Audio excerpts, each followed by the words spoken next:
This is Umar Ahmed for IFL TV, proudly sponsored by Everlast. Fortunately, Peter Fury rolled into the hotel a couple of hours ago, so I've obviously had to get him on camera. Levi Frankham fights tomorrow at the Royal Albert Hall, and you're down to see him. Excited to see Levi, Peter? I am. I know his dad Tommy very well, and fighting families, stick together, don't we? Travelling community and all that is good. He's I remember young Levi from a baby.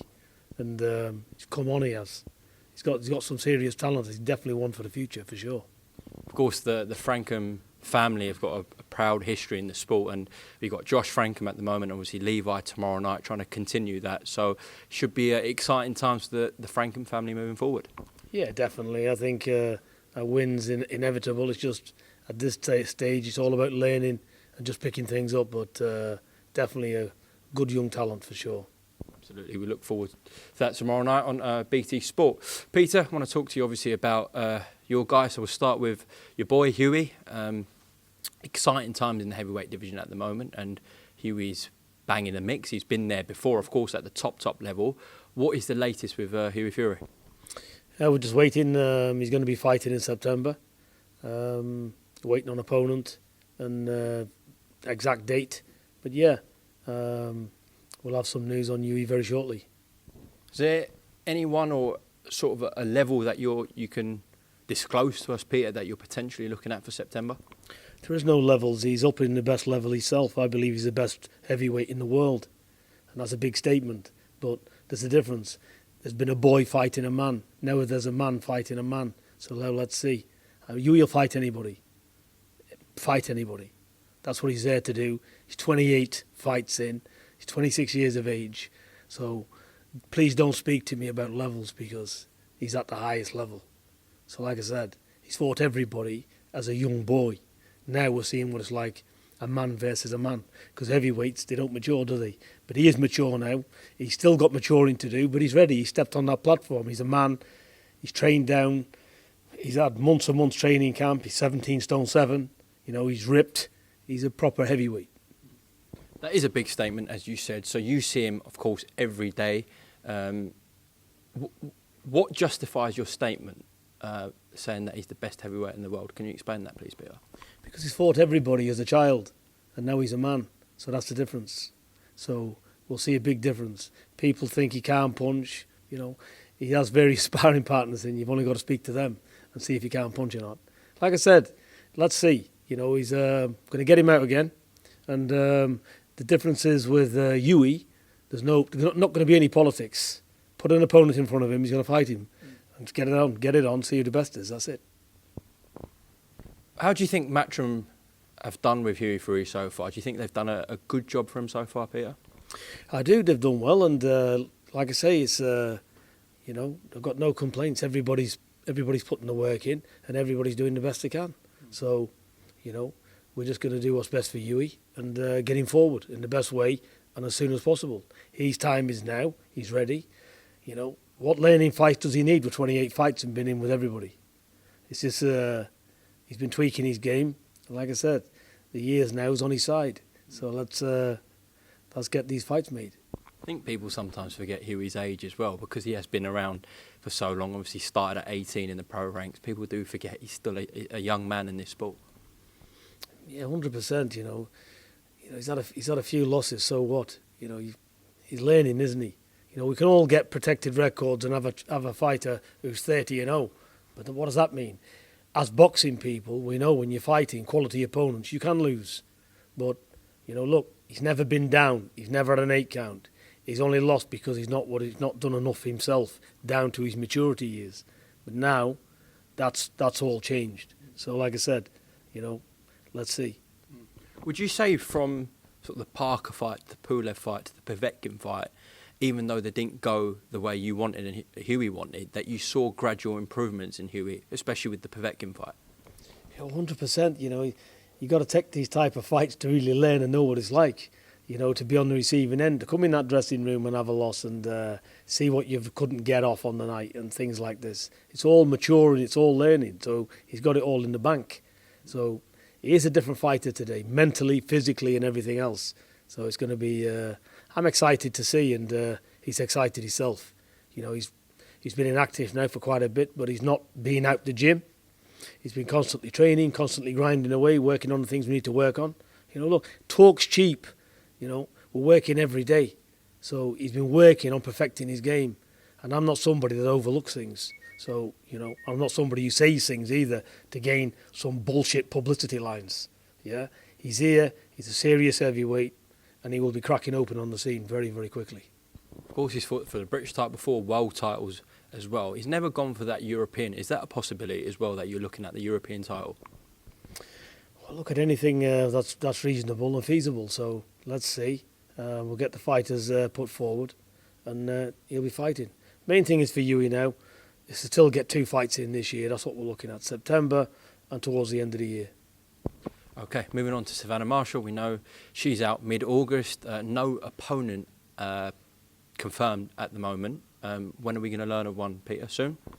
I believe an opponent has been chosen, and I think they'll be releasing that matchroom in due course in the next coming days, I would imagine. I've only just confirmed it yesterday. Okay. So she will be, she's fighting on August the 14th, and the opponent's been chosen, so hopefully it can get made, but there's no point in me mentioning it because it's got to be signed and everything. So, but yeah, everything's looks all systems go for Savannah. Spoke about Hughie's potential and how much capacity he's got. I mean, with Savannah, we've kind of seen that rise dramatically. Obviously, you would have seen it in the gym every day, but in terms of the fans on television, we've seen a huge improvement in Savannah recently, especially with her recent performances. Yeah. Do you think she has a major fight this year, potentially with Claressa Shields? She wants that next. Let's get August the 14th out the way. Why can't that fight happen now? What's the wait for? So I don't understand that. So this fight should happen in this November, December. And if it can't happen, then let's have a full explanation as to the reason why it can't happen. Because Savannah's ready, she wants that fight. I'm sure Claressa wants that fight, so what's holding it up? Being brutally honest, do you actually believe that Claressa Shields wants that fight? I don't know about the other corners, Why wouldn't she? Because if she doesn't have that fight, her legacy is never going to be anything. Because everybody will say she's avoided Savannah Marshall. So you can't have a legacy when you've got somebody in your division. You've got all the belts, but yet you're not fighting this one here. So this is a genuine, good top world title fight. So why would they not want to do it? Both of them will make a lot of money anyway. And it's all about legacy at this stage where they're at. So Savannah Marshall believes that she can beat her and beat her comfortably. So let's see. So let's get the fight on, and hopefully it can happen this year. Because we don't want no long out, boring state of affairs where it never happens. So, and everybody talk and no fighting. So let's get boxing to what we need to do. Let the best fight the best and get on with it. We look forward to August 14th, where she returns on our screens, and all going well, then let's push for that Claressa Shields fight. Peter, before I talk a little bit more boxing with you, it's just popped into my head. Obviously, England have been doing incredibly well in the Euros. We are in the finals, believe it or not, against Italy this Sunday. Is it coming home, Peter? Oh, please God, I'll say a prayer for them because, look, I'm not a massive football fan, but I did watch it, and I'll be watching them on Sunday. And listen, it's England, so I'll be cheering them all the way. And please God, they bring it home to England because 1966, it'd be amazing, won't it? Yeah. Obviously, a very, very young squad. Robert, good to see you. Good? Everything's good, thank you. Take care. Yeah, and you. No worries, Robert. It's all right. It's all right. Obviously, a very young squad, but the maturity levels they've shown, especially in that Denmark game where they went behind for the first time, says a lot about that team. Yeah, when they scored the goal early on against them, just the composure they had, just they kept grinding them down, and you could see, the other side was getting very fatigued and tired. So, full credit to them. Look, there's no fluke. They deserve to be where they are. They're a fabulous team, and like I say, God willing, they'll come back with it. It was almost watching a fight, that quarter final. Yeah, it is edge of the seat stuff, So, and the skill set involved is amazing. No, massive congratulations to all the team. Whatever happens, they've done brilliant to get here. Never mind win it. But I believe it's coming home. Look, you've got to have confidence and you've got to believe in your own people, haven't you? So, please God, they bring it back. Well said, Peter. Sticking with the heavyweight theme, as we did with Hughie, I do want to ask you about Joshua-Usyk, what you believe could happen in that fight, how Anthony Joshua approaches that fight as well, in your opinion, against Alexander-Usyk? Well, he's just got to use his power and he's got to use his advantages, and he's got to keep pressing Usyk on the back foot. You know, he's got to make Usyk work. You know, he's got fast hands, Joshua, and he can punch. So, and if he does connect on Usyk, you know, he'll be able to do damage. But then again, he can't load up. You know, he's got to really take his time, get behind his boxing, because Usyk is he's a real deal. This guy, he's not no mug.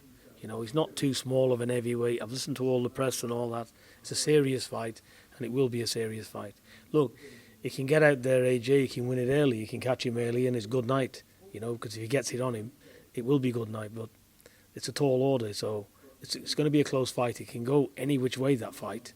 I think it's a slightly edge AJ in it because of the size and the power ratio, but I wouldn't rule Usyk. I think it's probably 49% to 50%. Wow, you think it's that close? Yeah? I do, yeah. I think it is. I think Usyk is a lot better fighter than people realise he is. But I'm sure Joshua and his team, they know just how good he is as well, and they'll be taking it seriously. So, and Joshua's improved as well.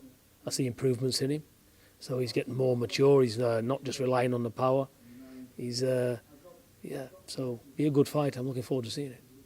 And we learnt that today that Tyson Fury's confirmed that he's contracted coronavirus, and some of his team have got COVID as well. So that's delayed the Deontay Wilder trilogy to, we believe, October time. Do you think that benefits anyone, either Tyson or Deontay, going that kind of delay? Obviously, it's been delayed for ages anyways, but do you think the extra time benefits either fighter, Peter? I don't really know what's happened there. You know, I don't like to comment on things I don't understand and I don't know. It is one of them things, isn't it? What can you say about it? They'll fight when they're going to fight, I suppose. That's all I can say. How dangerous is Deontay Wilder in that fight still? Every big punch is dangerous, aren't they? You know, you only got to blink the wrong way and you hit, and you stay hit. So it just depends. They're all tough fights at this level, aren't they? Do you think also the fact that obviously Joshua was preparing for a Fury fight and Fury was preparing for Joshua, and now Joshua is presented with Alexander-Usyk and Fury's presented against with Wilder? Of course, they have got a bit of time, but not huge amounts of time. Do you think they bring the fights closer as well? So Joshua-Usyk and Fury-Wilder are closer fights because of the changes both fighters have had? There's always some shitty politics and some undergoings on, isn't there? You know, they should have been fighting well before. Like I said, why was a 3-fight fight signed anyway? You know, you should have the best of two and that be the end of it. So I just don't get it myself. But they are where they are. Like I said, it's not my business. I don't like to comment. When the fight happens, it happens. But all of this carry on is a load of bollocks anyway, and you know that, and I know that. You know, just need to get on and get it done. But I think it's got to happen anyway, so it'll happen just later on. A few months ain't going to kill anybody anyway, is it? Another interesting heavyweight fight we've got is Joe Joyce against Carlos Takam in a couple of weeks. Frank Warren's putting that on. How highly do you rate Joe Joyce? I rate Joe Joyce. He's tough, and he's got a. I like his jab. You know, he's got a good, solid ramrodding jab, and yeah, and he's a nice fellow. He's articulate. He's very astute as well, and he's you know, he's a nice fella. I like Joe Joyce. I know him personally as well, and can only say good things about the fella. And he's a genuine athlete, and he can fight. People don't forget. You know, look what he did in the amateurs. You know, Joe Joyce, they can look at how he wants. People can see heavyweights outside the ring and say, oh, it's that. I believe that. I believe they're like robots. I believe this. I believe that. They're not in there. You know, he's a big, awkward heavyweight, you know, and a good heavyweight with solid hands. So, you know, I think, yeah, he'll come through Takam, I believe. And, yeah, he's got as good a chance as anyone out there of lifting a world title. He's a good fighter, Joe Joyce. We're quite blessed when you look at the heavyweights in this country with Tyson Fury, Anthony Joshua, Joe Joyce, Hughie Fury, Daniel Dubois, Dylan White, Derek Chisora still floating about. I mean, we are really blessed when you look at it. I think so, yeah. you know, as England, we've never had so many good heavyweights. That's what we've got today. So it's brilliant for British boxing. So, yeah, I can only say good things about it. Just let the fights fight and let it happen. But I'm glad these fighters are fighting the good fights. Especially these fights at the top now. They are fighting each other. Well, there might be some delays or whatever, but sooner or later they're going to have to fight, aren't they? So this year, hopefully everybody comes through the fights and you see the fights everybody wants to see. Definitely. Just before we close off, I do like to keep things boxing, but I know you're someone who's not scared to speak the truth ever, and you speak from the heart.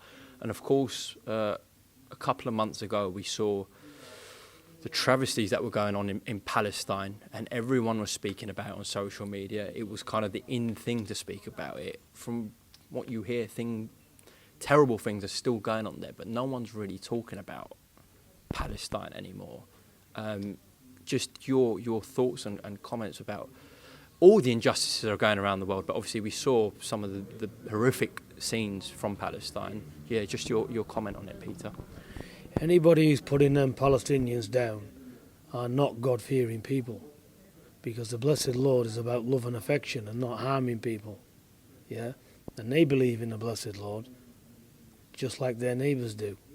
So what is the problem? I know there's a problem going back thousands of years or whatever, but society's moved on. People shouldn't be living like that. And look, it's like firing bombs over walls and one thing and another. Why are they doing that? Because look at the situation they're in. Why can't it be dealt with? Why can't it be sorted out? Why is it because the other parties, whoever they're arguing with, bigger and all of that, they get to nobody's got the right to put anybody down. Only the blessed Lord can deal with that. He's the ultimate judge we've got, not human, not mankind. So it's wrong, and I think things should change. And the more the blind eye to things like this, it's more shame on the people that's doing it. Because atrocities shouldn't be going on, should they? What is the answer to it all? Listen, there's expert politicians, isn't there? Very clever people, and they haven't found the answer, have they? So I'm only speaking what I can see, And for me, whatever the wrongs and rights are, the main thing is, if they look at all the Torahs, they look at all the Bible, look at all the scriptures, whatever they're looking at, if everybody lived by that rule of God's words, that wouldn't be happening. So humans need to put their thought process to one side and let God be the judge and be kind and give love and affection to these people, because that's all we all want anyway, isn't it? That's what we're here to do. That's what humanity's about, isn't it? It ain't about wanting to kill each other every 2 seconds. But, they are oppressed, and it's bad. And, look, I've got Palestinian friends of mine. I was in prison with a fellow called Razmi Awad, and he was Yasser Arafat's general at the time. And he actually got 25 years because he tried to do something here in England. So he pleaded guilty to it. It was wrong what he did. He didn't kill anybody, but the intention was there, so he got time for that. But again, take that away, it's for a reason, because they're being oppressed and they want to get heard and they're trying to get noticed. But I knew him. He was a doctor before he went inside. The fellow was a lovely fellow. He was a nice fellow. There's plenty of nice people. I know other Palestinian people as well. And it's just like, same as what we all are. We all bleed. We've all got a heartbeat. We've all got feelings and everything else. So that should be looked at more than anything. More than politics. More than a piece of land, more than anything. People's values should be respected. It's quite simple when you break it down like that. I think so, mate. Listen, you believe in the blessed Lord, and that's it. Because if we don't believe in the blessed Lord, and we just believe in what we see, and we're just going to be ignorant to each other in society, then evil's won. So that's it. And good will always come over evil 7 days a week. So good people need to get together on it and speak out about it and stop what's going on. Instead of everybody playing a victim. Yeah, how can somebody play a victim when they're living a lovely lifestyle in the Western world, yeah? And these poor souls here, these are the victims. There ain't no other victims, only these Palestinians. They're the victims, nobody else, because they're being oppressed, aren't they? There's a big wall around them. They're in prison. They're in jail, aren't they? You know, please God, I don't know what the answer is, but they need to, that's what I think. The most complicated answers are the most simplest ones. Yeah?